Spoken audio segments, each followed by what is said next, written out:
At Starbound, we tell stories the human way, not with artificial voices or AI slop. After all, what's HFY without humanity? Subscribe to keep it that way. I'm Larissa. Let's begin. The apocalypse clocked in at 0800 hours on a Monday, a timing so impeccably inconvenient that the vast majority of the greater Seattle area population filed it away as a hostile work environment violation. This Monday required a second cup of coffee before facing any looming dread. And for the invading alien armada, the timing proved unfortunate. Seattle ran on caffeine and institutional belligerence. Captain Mara Reefer Oswin stood on the gravel-lined rooftop of the Amazon FedEx Costco Combined Distribution Center, a building so large it possessed its own microclimate, and looked down at the end of the world. She wore a high-visibility vest over her tactical fatigues and a pair of polarized Aegis 7 shades that pinched the bridge of her nose. She adjusted them with a gloved hand and grimaced. The invasion took a distant second place to the headache forming behind her left eye. The sky, usually a shade of slate gray iconic to the Pacific Northwest and perfect for nurturing seasonal depression, choked under the geometric arrangement of the Erythral Collective's invasion fleet. Sleek, silver teardrops descended through the dense cloud layer with the elegance of a zero-gravity ballet troupe. The aesthetic felt infuriatingly calm. A giant Apple store had decided to orbital drop onto a grunge concert.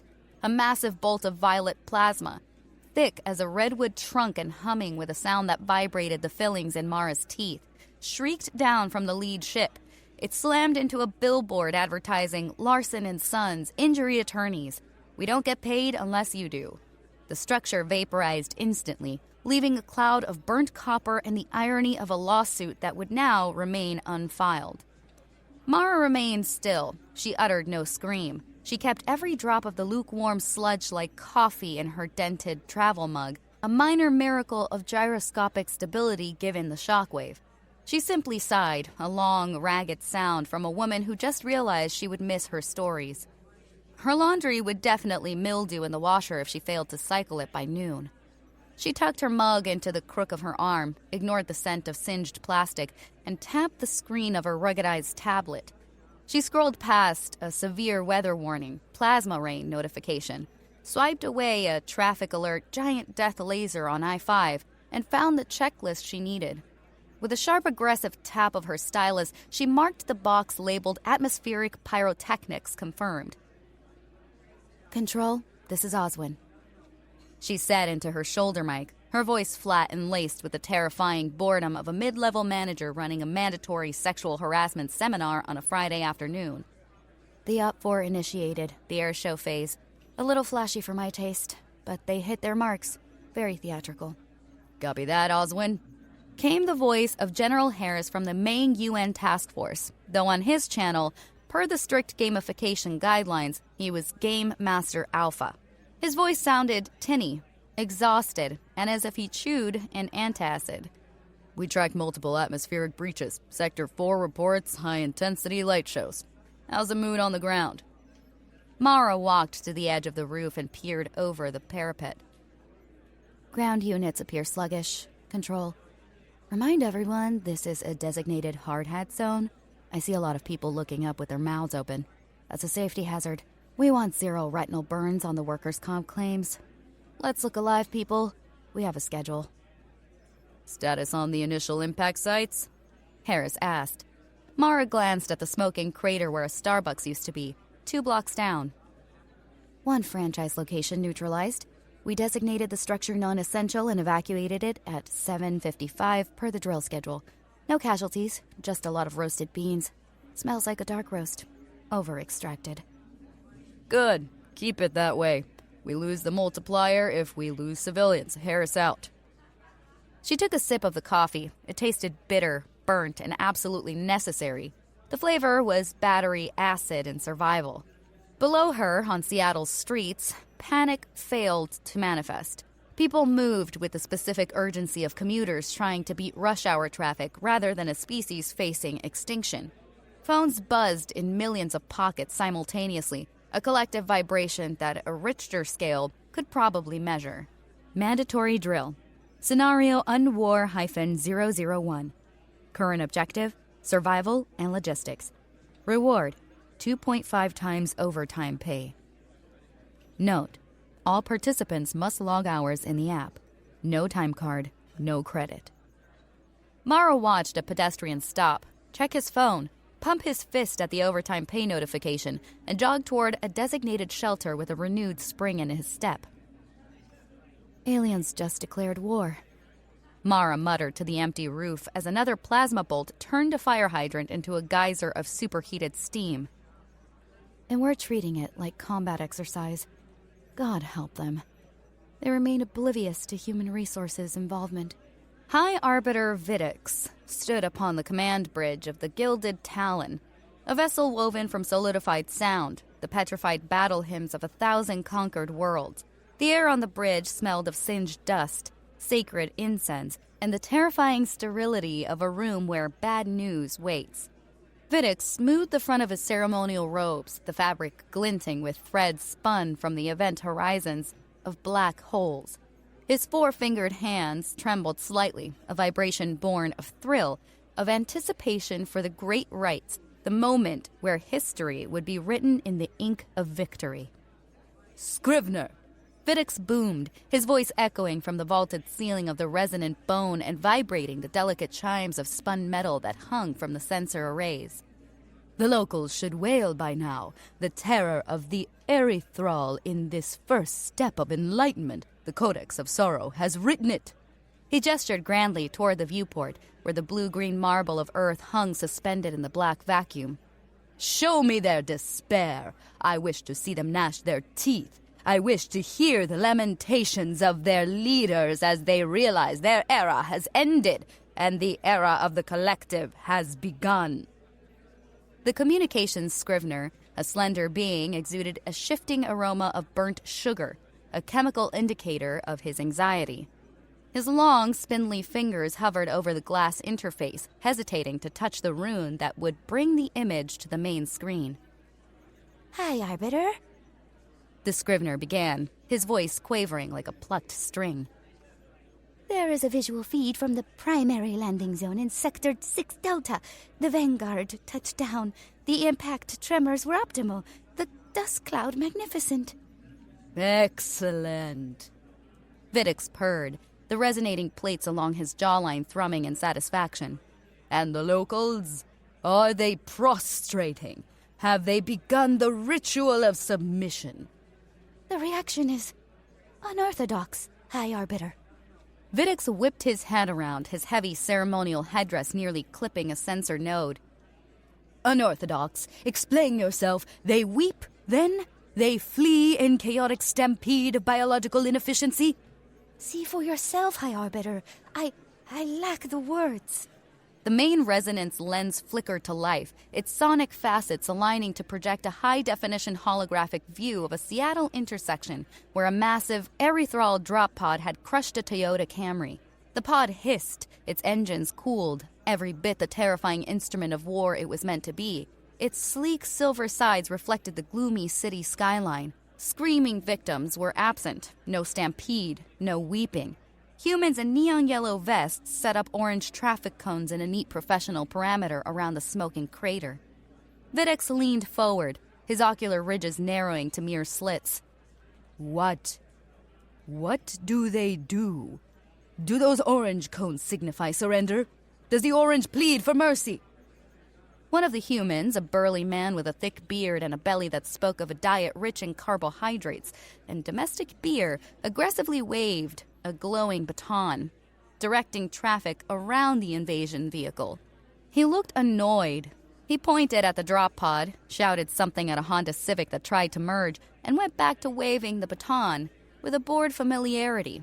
A woman stood on the sidewalk, filmed the drop pod with her communicator while calmly eating a bagel with cream cheese. She pointed at the pod, said something to the device, giggled, and wiped a crumb from her lip. "They route transport modules around our beachhead," the scrivener whispered, horrified. "They treat the Vanguard like a road obstruction, like a pothole, High Arbiter, a municipal inconvenience."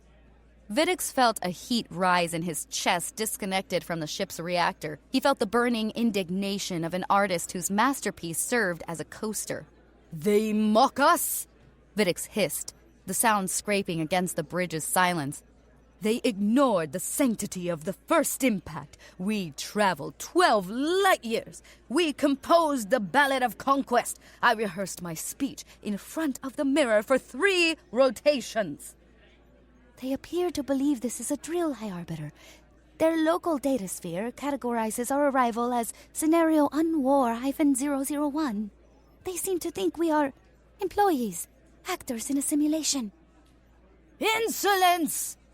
Vidic slammed his fist onto the resonant railing, causing it to chime, a dissonant note that made the crew wince. "They lack the capacity to comprehend their own doom. If silence fails to make them fear, noise will succeed. Command the ground troops to disembark, initiate the challenge of the first step, make them understand this is real. I want to hear them scream within the hour. I want that man with the baton to tremble." Deep beneath the surface, in a bunker that smelled of stale pizza, cheap energy drinks, and the distinct tang of overlocked servers, Dr. Sishan Iqbal enjoyed the time of his life. The room labeled Game Control on the heavy glass door contained a chaos of monitors, whiteboards covered in scribbles that looked like a madman's ravings, and tangled cables that resembled a cybernetic snake orgy. Iqbal sat in the center of it all, spinning in a chair that lost a wheel 3 years ago, now held together with industrial-grade polymer and sheer stubbornness. He watched the scrolling code of the erythral broadcast, his eyes darting back and forth behind thick-rimmed glasses that reflected the flowing data. "This transcends language," Iqbal said to the room at large, his voice vibrating with academic excitement. The only other occupants, 2 junior analysts named Kevin and Bex, looked as if they had foregone sleep for a week and currently survived on caffeine pills and terror. "Look at the syntax spikes." Iqbal pointed at the screen with a half-eaten Twizzler. "Trochaic heptameter, stressed, unstressed, 7 feet per line. They don't just invade, they slam poetry us into submission. It's beautiful. Pretentious, absolutely derivative of the Proximan sonnets, but beautiful." "Is that relevant to the fact that they're shooting at us, Doctor?" Kevin asked, typing furiously on a laptop covered in anime stickers. "Sector 6 just lost a cell tower. My mom lives in Sector 6. She will be really mad if she misses the Bachelor." "Entirely relevant, Kevin. Context is everything." Iqbal spun his chair to the main keyboard, nearly toppling a stack of empty Red Bull cans. "It means they operate on ritual law. They expect a debate, a call and response, a rap battle of doom. If we simply shoot back, we act as barbarians. If we argue, we act as peers." He pulled up the global administration panel for the crowd-sourced command app, the piece of genius software that currently had 4 billion users treating the apocalypse like Pokemon Go, mixed with a court-ordered community service project. "If we scream, we'll lose the debate," Iqbal explained, his fingers pressing keys on the mechanical keyboard, the click-clack sound like machine gunfire. "If we panic, we concede the point. Their weapons lock to their perception of the enemy. If we act like victims, we die. We have to recontextualize the narrative." "So, we lie to them?" Bex asked, looking up from a thermal map. "We pretend we feel no terror." "No, Bex, we gaslight them with the truth." Iqbal grinned, a manic glint in his eye. "We treat them like what they are, a logistical problem. I'll push a notification. Global alert. The theme of the exercise is now improv comedy. We need total commitment to the bit. Rule number 1, do not break character. Rule number 2, say yes into every explosion." He hit enter. The notification went out to every smartphone on the planet. Update. Theme selected. Improv. Instruction. Accept the reality of the scenario and add to it. Bonus points for creativity. Remember, if you are boring, you lose points. Iqbal spun back to the other screen, the one displaying the raw signal data from the alien fleet. The playfulness vanished from his face, replaced by cold calculation. "Now for the hard part, Kevin. Look at the carrier wave. See that core frequency, the conductor's key? Kevin squinted at the waveform. It's synchronized, perfect sine waves, it's music. Exactly. Their shields, their comms, their targeting. All of it locks to that specific audio lattice. It's a choir. They literally sing their technology into existence. If we can introduce a discordant note, a sonic virus that disrupts that rhythm, their tech will trip over its own feet. Iqbal began typing a script. I need to decrypt their base key, though. That encryption is dense. Solving it compares to wrangling a Rubik's Cube that fights back and judges your fashion sense. A progress bar appeared on the main screen, moving agonizingly slow. Frequency analysis initiated. Estimated time to completion, 71 hours. 71 hours? Bex gasped. Doc, 3 days is a lifetime we lack. Seattle will be a parking lot by then. Iqbal laughed, a dry, cracking sound. 71 hours is the safety rating. I'm disabling safety mode. Kevin, reroute the cooling from the cafeteria freezers to the server farm. I'm going to overclock the processors until they glow. But that'll melt the containment shielding, Kevin protested. And the ice cream will melt. Sacrifices must be made, Kevin. Forget the Klondike bars. I'm bypassing the thermal throttles. We do this in 12 hours or we melt the state of Washington in the attempt. He slammed the command into the terminal. The progress bar jumped, and the room's fans roared to life like a jet engine. One more thing, Iqbal shouted over the noise. Bex, what's the status of the art projects? Bex checked a specialized tab on her screen. The Burning Man contingency? They're currently hold pattern in the Nevada desert. Most of the operators are chemically enhanced, sir. Are they sober enough to drive? Define drive. Can they point the giant metal spider in a straight line? Probably. Good. Tell them to prep Sparky and Puff. We might need their circus sooner than we thought. The Grand Avenue of downtown Seattle, a space for parades, marathons, and protests about the rising cost of oat milk, now served as the stage for the erythral ground assault. The alien soldiers looked magnificent. They stood 7 feet tall, encased in ceremonial silver armor that caught the morning light and fractured it into blinding rainbows. They held long, elegant energy lances that hummed with lethal potential. They marched in a seamless line, a wall of shimmering death, ready to accept the terrified natives' surrender. The Seattle Department of Sanitation Local 206 met them. From the other end of the avenue, a phalanx of heavy machinery rolled forward. Garbage trucks, their compactors grinding hungrily, snowplows with lowered blades that scraped sparks from the asphalt, cement mixers churning wet, heavy loads with a rhythmic thrum, thrum, thrum. The drivers were union men and women in high-visibility vests and hard hats, their expressions full of deep annoyance. They smoked cigarettes. They looked as if they had been interrupted in the middle of a very important conversation about the Seahawks' defensive line. The erythral commander, a towering figure with a plumed helmet that added another foot to his height, raised his lance. The weapon glowed with the heat of a small star. "Halt!" the commander bellowed, his voice amplified by his armor speakers. "We are harbingers of the collective. We claim this thoroughfare in the name of the High Arbiter. Submit and be processed." The lead garbage truck, a rusty behemoth named Big Bertha, with a grilled stuffed bear zip-tied to the radiator, maintained its speed. The driver, a man named Steve, who had driven his route for 20 years, refused to let an extraterrestrial invasion make him late for his union-mandated lunch break. He laid on the horn. Honk! The sound was deafening. It was the angry blat of a city vehicle that had right-of-way and knew it, a sound far from a noble war horn. The alien commander flinched visibly. "I said halt! This is a challenge of combat! You see the weapon? You see the glory?" Stan leaned out the window, ash from his cigarette falling onto the door. He adjusted his mariner's cap. "Road's closed, buddy. Hazardous waste removal drill. Read the signs. You're blocking a municipal vehicle. I got a schedule to keep, and my supervisor tracks my GPS." He pointed a calloused finger to a hastily erected sandwich board on the sidewalk that read, "Caution, alien debris removal in progress. Do not cross." The aliens hesitated. Their targeting computers whirred and clicked. The regulations of engagement were clear. Combat requires a willing or threatened combatant. These machines functioned as infrastructure. The pilots were workers. The aliens' HUDs flashed red.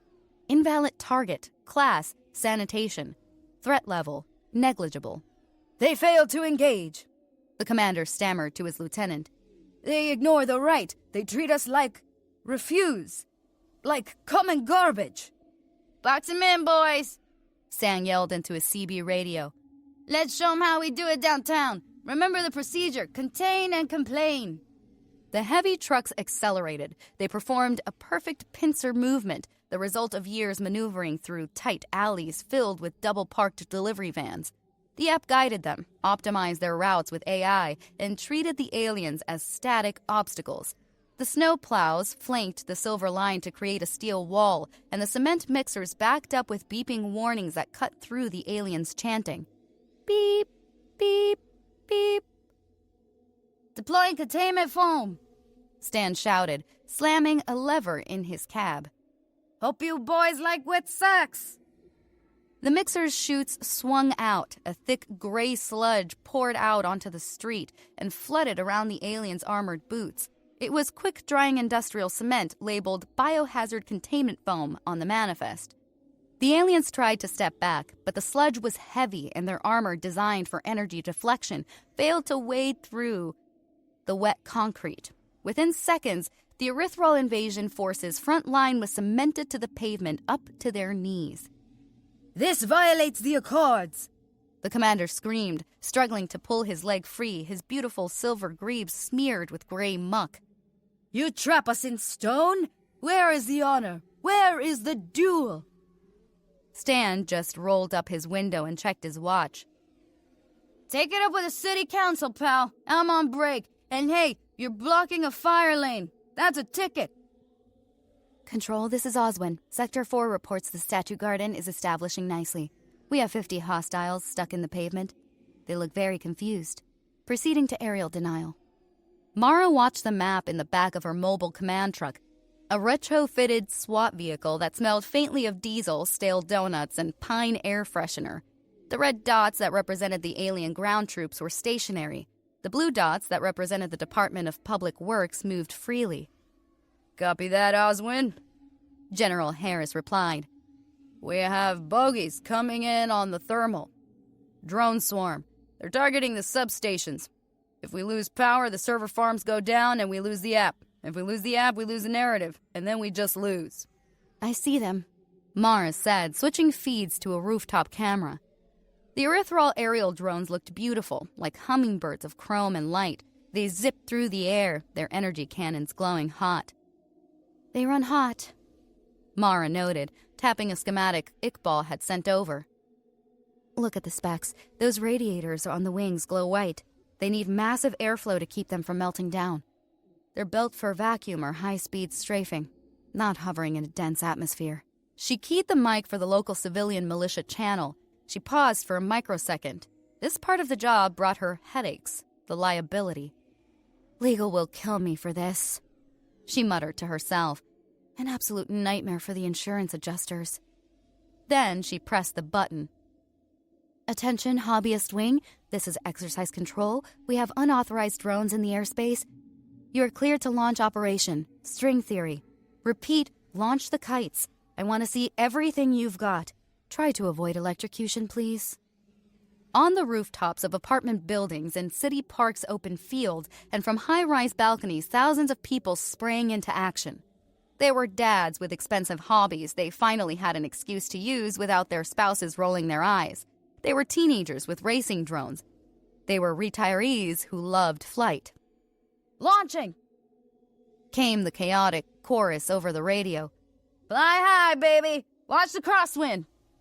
Suddenly, a cloud of thousands of tactical kites, weather balloons, and amateur quadcopters filled the sky above Seattle.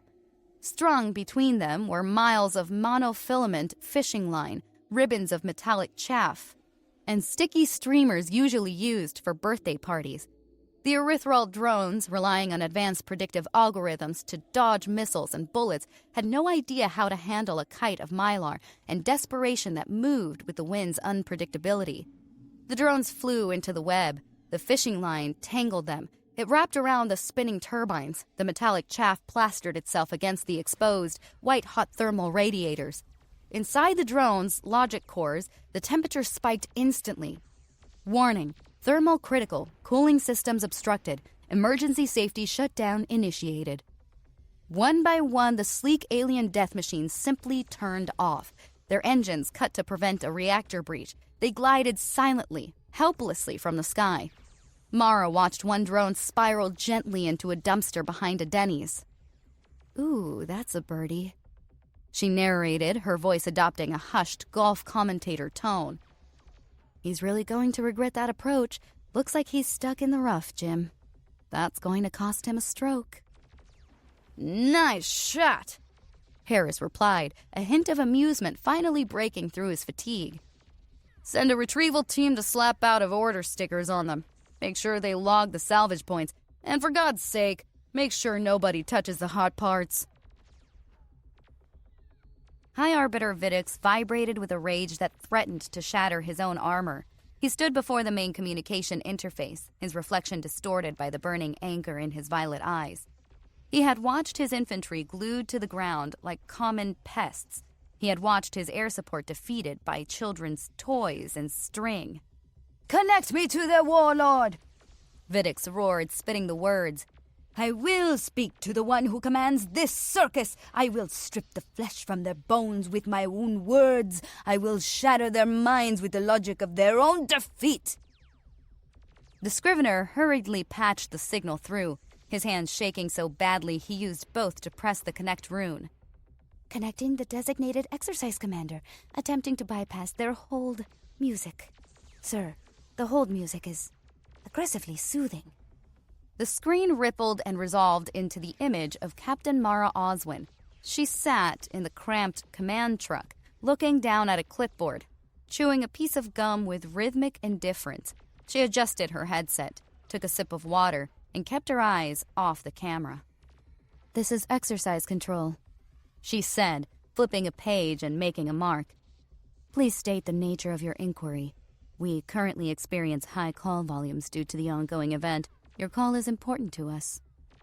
Vidix puffed up his chest, his resonating plates flaring red. I am High Arbiter Vidix of the Erythral Collective. I demand you cease these childish games and face me in honorable combat. Your refusal to engage stains your species' soul. You fight without honor. You fight without dignity. You fight with traffic cones. Mara finally looked up. Her eyes were tired, framed by dark circles, but a razor-sharp edge to her gaze cut deeper than any laser. "Sir, per the guidelines distributed in the pre-drill pamphlet, which I assume you read, as we broadcast it on all frequencies for the last 3 hours, all grievances regarding the nature of the exercise must be filed in writing. You need to file a Form 10C for unconditional surrender, or a Form 12B for a complaint regarding the difficulty curve." I have no desire to file a form, Vidix screamed, spit flying onto his console. I am a conqueror of worlds. I avoid paperwork. I want you to fight me. Face me, coward. Mara sighed, a long, heavy exhalation that crackled over the speakers on the alien bridge. It was the sigh of a woman dealing with a customer who wanted to return a toaster without a receipt because it failed to toast the bread on both sides evenly. "Sir, I am unable to accept verbal submissions. It creates a significant workflow bottleneck, and quite frankly, my team is swamped. I'm placing you on a brief hold while I transfer you to the grievance department. They handle the shouting. Please stay on the line." How dare you! Click. Elevator music filled the bridge of the Gilded Talon. A saxophone wailed mournfully, accompanied by a soft piano track. It was the generic royalty-free jazz of elevators and dentist offices everywhere. Vidix stared at the screen, his mouth open. He looked at his scrivener. He looked at his guards. The music mocked him. Do-do-do-do-do-do-do-do. "They put the High Arbiter on hold," The scrivener whispered, terrified. With a roar of primal frustration that shook the deck plates, Viddix drew his ceremonial dagger and smashed his command console into a shower of sparks and glass. The elevator music continued to play from the backup speakers, mocking him with its relaxing tempo. Night fell over the city, but the war continued. It just got weirder. The Erythral forces, having cut their soldiers from the cement with lasers, regrouped. They relied on their superior night vision optics and thermal sensors. They expected the humans to cower in the dark, easy prey for their hunters. Instead, the humans initiated Scenario: Zombie Run. The exercise app pushed a new objective: Scavenger Hunt. Double points for enemy supplies. Stealth bonus active. If you are seen, you are it. Thousands of figures moved through the shadows. They dressed in black, covered in thermal-blocking mylar emergency blankets that made them look like shimmering ghosts to the alien sensors. They were LARPers, survivalists, insomniac gamers, and stealth enthusiasts who had trained for this moment in their basement for years. They infiltrated the alien perimeter. The Erythral sentry, scanning the darkness for heat signatures, saw nothing. The mylar reflected the night's ambient cold. He turned his back for 10 seconds to report to his squad leader. "Perimeter secure," the sentry reported. "No biological movement detected. The silence is unsettling." When he turned back, the crate of plasma batteries he guarded was gone. In its place was a bright yellow sticker that read, "Inspected by number 24. "My supplies!" the sentry gasped, patting the empty air. They stole the munitions. How? I heard nothing. The shadows themselves have pockets." Across the city, a massive heist movie unfolded. Teams of teenagers boosted alien hover bikes to disassemble them for parts. Mechanics stole power cells to run their generators. In Sector 8, a particularly ambitious group of college engineering students managed to sneak up on a landed troop transport. Okay, lift on 3. Whispered Mike, a sophomore majoring in mechanical engineering. And be quiet. The alien is literally 5 feet away. I can't get the jack under the strut. Hissed Jen. Pass me the pry bar. Shh. He looks this way. They froze. The alien guard scanned the area, his visor glowing red. He saw only a pile of trash bags, which were actually Mike and Jen under a tarp. The guard moved on. Okay, go. Go, go, go. 5 minutes later, the alien transport pilot initiated the liftoff sequence. The engines roared, the anti-grav thrusters engaged, and the ship tilted violently to the left because its landing gear sat on cinder blocks. Mara watched the inventory numbers climb on her screen. "Logistics win wars," she whispered, marking another box on her endless list. "And apparently, kleptomaniacs supply them. Remind me to give amnesty to the Thief Guild when this is over. They're doing better work than the supply chain." The sun rose on the second day and brought with it the weaponization of bureaucracy. Dr. Iqbal had found a loophole in the Erythral Code of War around 3 a.m., somewhere between his 4th and 5th bag of gummy bears, specifically verse 492, section alpha. The warrior shall not strike the functionary, for the functionary maintains the path. They can't shoot neutrals, Iqbal had explained to Mara over the comms, his voice jittery with sugar and exhaustion. If you look like you're working, you're invisible. They literally cannot process the concept of killing a bureaucrat. It's taboo. It's like hitting a referee. So at 0900 hours, the safety inspectors deployed. A squad of Erythral heavy infantry advanced down 4th Avenue, weapons raised, scanning the windows for snipers. They stood ready for death. They stood ready for glory. A single man named Gary stopped them. Gary wore a neon vest, a hard hat, and carried a clipboard. He looked like every municipal worker who had ever said you couldn't park there. Held up a hand. Whoa, hold up there, fellas," Gary said, stepping right up to the barrel of a plasma cannon hot enough to melt tank armor. The alien warrior froze. His helmet display flashed. Non-combatant. Functionary class. Do not engage. Penalty, dishonor. "You can't bring that heavy ordnance down this lane," Gary said, tapping his clipboard with a pen. He looked at the alien's massive feet. This is a residential zone. The HOA is very strict about weight limits. That armor? That's at least 3 tons. You're going to crack the sewage lines, and I'm not dealing with that paperwork. The alien looked at his squad leader. The squad leader looked at Gary.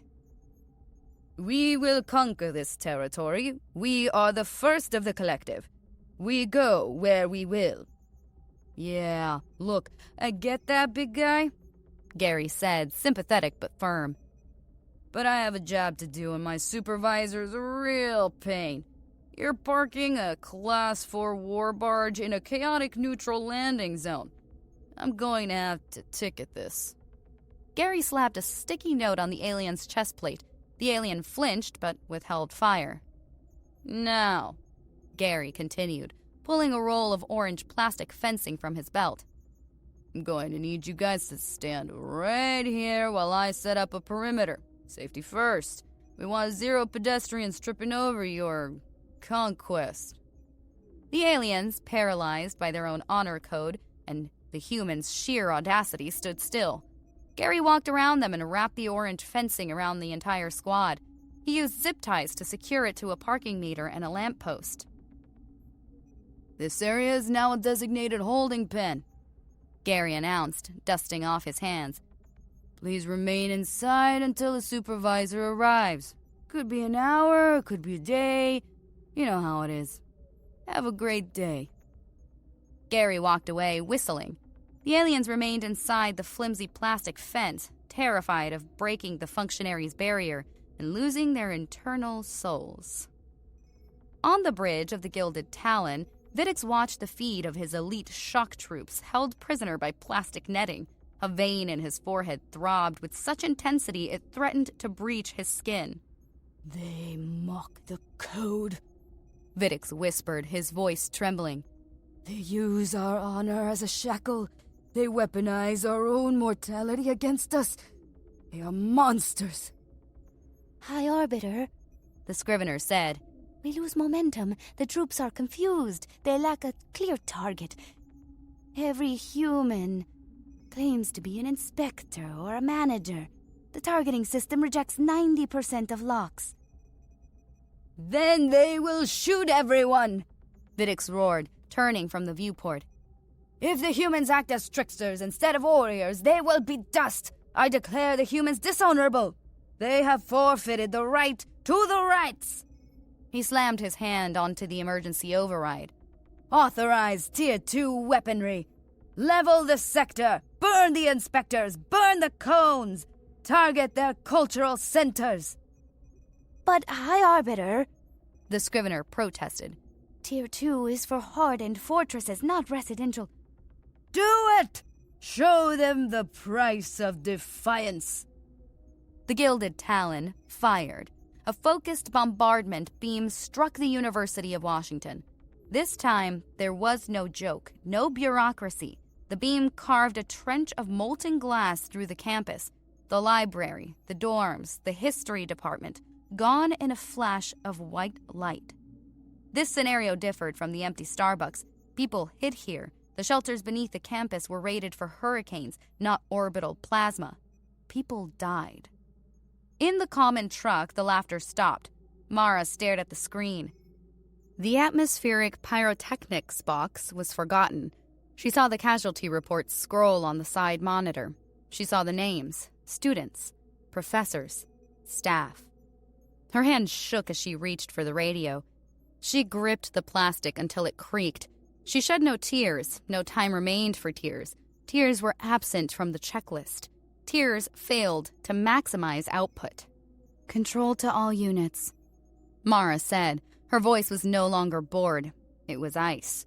It was the voice of a manager who had just found out someone stole her lunch from the fridge, and that lunch happened to be a nuclear weapon. Red Team is violating the safety parameters, she said, her words clipping the air. Repeat, Op 4 is failing to adhere to SIM ammo rules. They escalated to lethal force against the population center. They broke the game. She paused, taking a shuddering breath. She looked at the map. The fun had ended. The exercise had ended. Now it was purge. Increase difficulty to hardcore. Authorization to return live fire granted. Safety restraints are disengaged. Take the gloves off. If it moves and it's silver, scrap it. Send them to hell. In the bunker, Iqbal saw the destruction. He felt the rumble in the floor. Dust drifted down from the ceiling vents. They broke the rules, he said softly. They actually broke the rules. We were playing capture the flag and they brought a flamethrower. Then his eyes snapped to the main screen. Frequency analysis complete. You want to break the rules? Iqbal snarled at the ceiling, his face illuminated by the monitor's harsh blue light. Fine. Let's break your ears. He hit the upload key. Deploying the patch. Operation Earworm is a go. He sent a song, not a virus. It was a viral sea shanty, a remix that had been popular 3 years ago, heavily auto-tuned and shifted to hit the exact dissonant frequencies that Iqbal's algorithm had identified. It was catchy, repetitive, and acoustically designed to shatter resonant lattices. Every radio frequency, cell tower, PA system, an emergency siren in Seattle, and then the world began to blast the song. Thump, thump, clap. Thump, thump, clap. There once was a ship that put to sea. The sound struck the fleet with a concussive force. The core frequency of their shields began to vibrate out of sync. On the ground, the aliens clutching their energy lances suddenly screamed as their comms screeched with feedback. Their visors cracked, and then the humans joined in.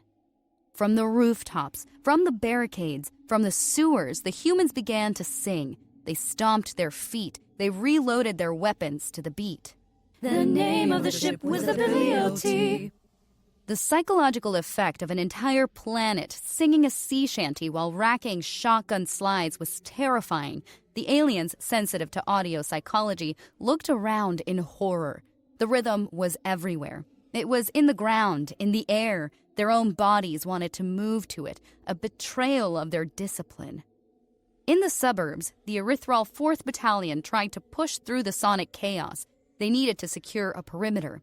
They turned a corner and froze. Blocking the road was the Soccer Mom Brigade. 6 yellow school buses, their windows covered in welded scrap metal, their bumpers reinforced with rebar, formed a phalanx. Painted on the side of the lead bus right next to a baby on board sticker was a skull and crossbones. Push them, the alien commander ordered, his hands over his audio receptors. Break the line! The buses revved their engines. Drag racing mechanics had tuned them. And they sounded like angry dragons. The buses surged forward. They smashed instead of shooting. The sheer kinetic mass of the vehicles, driven with the aggressive fury of a parent late for drop-off, slammed into the alien line. The alien warrior tried to stab the bus with his lance. The lance glanced off the curved School District 9 sign. The bus driver, a woman named Karen, who had waited her whole life to speak to the manager of an alien invasion, cranked the wheel. The bus drifted. The back end swung around and clotheslined 3 aliens, sending them flying into a manicured hedge. Get out of my lane! Karen screamed, honking a horn that played La Cucaracha. I have right of way! I have a PTA meeting in 20 minutes! She threw the bus into reverse. Back it up, girls! Double tap! Leave no litter! In the city's center, near Pioneer Square's ruined fountain, the Erythral champion decided to make a stand. He was the greatest duelist of his clan. He stood atop the rubble, his monomolecular sword glowing. I challenge your champion, he bellowed, desperate to regain some shred of honor amidst the madness. Send me your strongest warrior. A man stepped out from behind a burning newsstand. His name was Dave. Dave was a welder at the shipyard. He wore a thick leather apron and a welding mask painted with a shark mouth. He was a guy who just wanted to finish his shift and go home to his dog. Workplace hazard identified, Dave mumbled as he flipped his mask down. The alien flourished his sword, a dazzling display of skill that would have won applause in the galactic courts. Dave ignited an industrial plasma cutter. The blue flame hissed. hot enough to cut through bulkhead steel. In his other hand, he held a riot shield fashioned from a cast-iron sewer grate welded to a car door. The alien lunged, a strike swift as lightning. Dave ignored fencing rules and walked forward. He blocked the sword with the sewer grate. The alien blade sparked and caught in the iron slats. Gotcha, Dave said flatly. He thrust the plasma cutter forward. The concentrated beam sliced through the alien's sword like butter, then through the alien's pauldrons, and finally severed the hydraulic line on the alien's leg armor. The champion collapsed, his armor locked up in hissing hydraulic fluid onto the pavement. Dave kicked the alien into the fountain. He looked up at a hovering camera drone. Hazard neutralized. Filing an incident report for faulty equipment. Also, I'm taking a sword. Finders keepers. Oswin, we have a concentration of heavies in the subway tunnels. Iqbal's voice crackled over the comms. They're trying to flank us from below. They're avoiding the surface noise. Mara looked at the city schematics. She traced the subway's blue line. She traced the water main's blue line. They're in the tunnels? She asked. Confirmed. Deep armor, hard to crack. Ballistics will have no effect on them down here. We must wash them out, Mara said, a cold smile on her lips. She switched channels. Department of Water and Power, this is Control. Initiate hydroengineering stress test on Sector 5. Open the floodgates from the reservoir. But, Captain, that'll flood the tracks. The DWP engineer protested. The cleanup will take weeks. The Union will have my head for unscheduled maintenance. It's a stress test, Bob. Do it or I'm writing you up for insubordination. If you fail to pull that lever, I'm coming down there and pulling it myself. Deep underground, the sluice gates opened with a groan of rusted metal. Millions of gallons of water roared into the subway tunnels. The erythral heavy infantry, weighed down by super-dense armor designed to shrug off tank shells, heard a roar. They turned to see a wall of black water rushing toward them. Their suits were airtight, so they survived, but they were swept away like toys in a bathtub. The heavy armor sank to the bottom. They were pinned by the water's weight, tumbling helplessly in the dark, banging against the tunnel walls. Then came the jet skis. Human rescue teams on modified jet skis with mounted spotlights zipped through the flooded tunnels. They fished the aliens out with grappling hooks. They dragged them to the platforms and zip-tied them while they were still sputtering. Catch and release is unauthorized, one jet ski rider yelled, hooking an alien by the breathing tube. Bag 'em and tag 'em. We're charging admission for the aquarium. High Arbiter Vidix had lost. His army was glued to the street, trapped in plastic fences, tangled in kites, or pinned underwater. A sea shanty that was slowly driving him insane jammed his communications. His honor lay in tatters. He looked at the planet below. It was a madhouse, a chaos engine. They do not fight, he screamed, tearing at his robes. They mock us. They humiliate. I will endure this indignity no longer. I will be celebrated as the Arbiter who lost to a sanitation department. He turned to the weapons officer. Target the signal source. Target their data hub. The bunker. High Arbiter, the code forbids orbital bombardment of... I am the code! Vidix shrieked, his eyes wild. Fire! Silence the music! The beam struck the university crater again, digging deeper, trying to reach the bunker complex. Deep in the bunker, the corner ceiling collapsed. Dust choked the air. Iqbal coughed, waving his hand. His glasses cracked. He was alive. His servers ran on backup power, but the feed showed the destruction. The global chat logs, once filled with jokes, viral images, and pictures of aliens and traffic cones, suddenly stopped. For 3 seconds, the world was silent. The feed showed only a blinking cursor.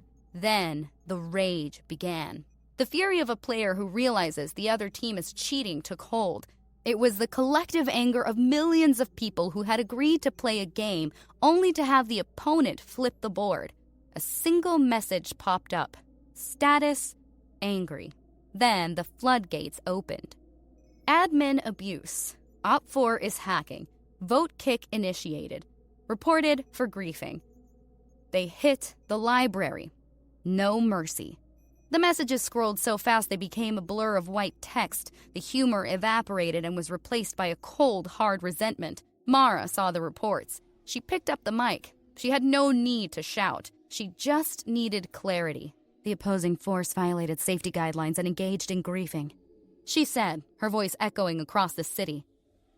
This is now a live-fire disciplinary action.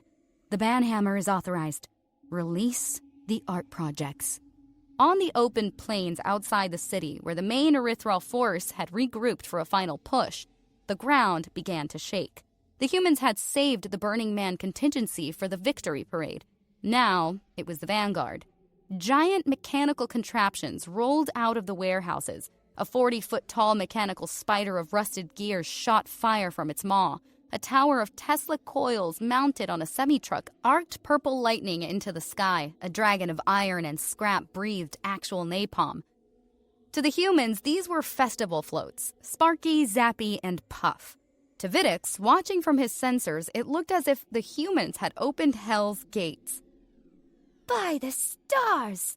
The Scrivener whispered, backing away from the console.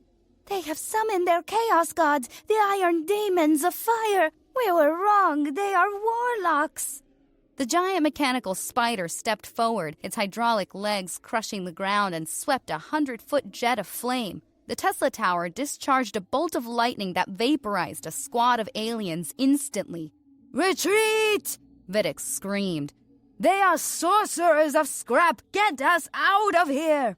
The psychological warfare was absolute. The aliens who could face soldiers broke rank at the sight of the fire-breathing art projects.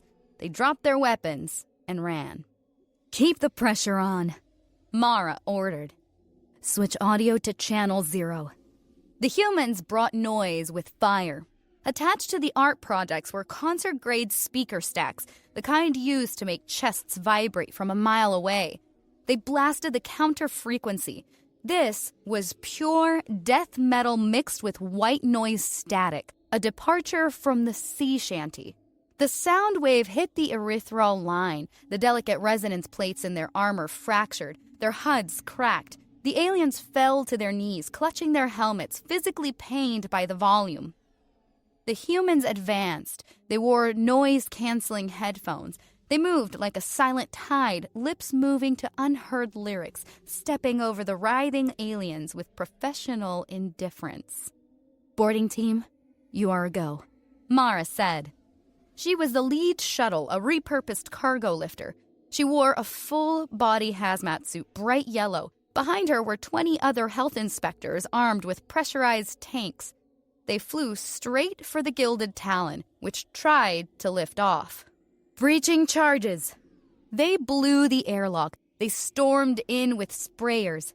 Sanitizing biohazard, Mara yelled through her mask. Clear the area. We have a Class 1 infestation. They sprayed decontamination foam, the same industrial adhesive, onto every guard they met. They moved through the ship with the terrifying confidence of bureaucrats who had the paperwork to shut the building down. Corridor C clear. Pest control active. They breached the bridge.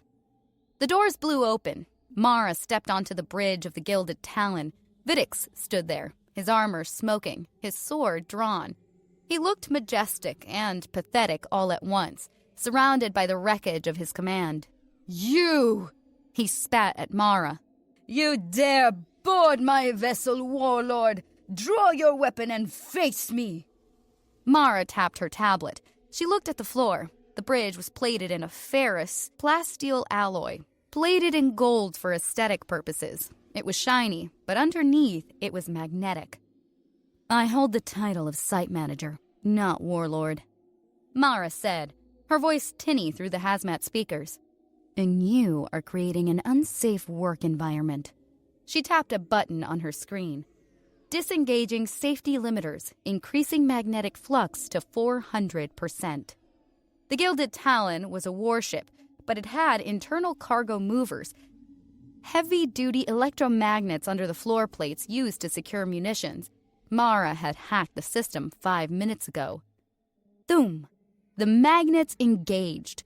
Vidix's ornate metal armor, full of conductive alloys, was instantly yanked downward with the force of 10 Gs. He slammed face first onto the deck. He was unable to move, unable to lift a finger. A butterfly in a display case had more freedom. Mara walked over. Her tactical gear was ceramic and plastic. She felt nothing. She stood over the High Arbiter of the Erythral Collective. She crouched down.